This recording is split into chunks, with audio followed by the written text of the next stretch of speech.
وهو هذه كانت واحد المقابله وديه بعد الشراكه اللي وقعناها مع فريق اشبيليه الاسباني، وهادشي داخل في لا ديناميك جلوبال ديال لو بيي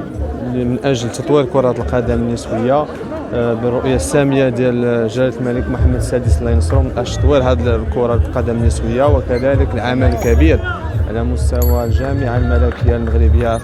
في شخص سي رئيس فوزي القجاع اللي بكل صراحه اليوم هذا التصور السامي وهذا العمل الكبير تيخلي ان فروق بحال سبورتينغ اليوم بعد هذه النتائج ايجابيه على المستوى الوطني وكذلك القاري تيخلي اننا تنطوروا هذه الشراكات كذلك مع الديناميه اللي كاينه من اجل كاس العالم 2030 مع اسبانيا والبرتغال، تيخلي ان اليوم اسبانيا هو شريك مهم، وكذلك حنا بغينا ندخلوا في هذه الشراكات من خلال النادي ديالنا باش نستافدوا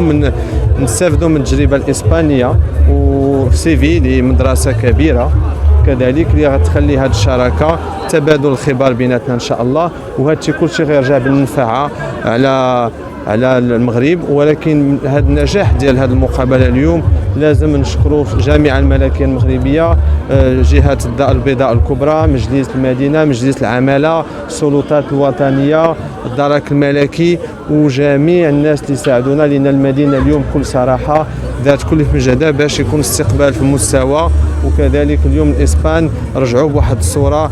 جميله بالمغرب، هما دائما كتعمل صوره جميله، ولكن جات تاكد هذا الشيء الحمد لله من خلال هذا التنظيم اللي كان تنظيم ماشي فريق ولكن تنظيم مدينه والبلاد كلها الحمد لله. فشكرا لجميع الناس اللي ساعدونا من اجل انجاح هذا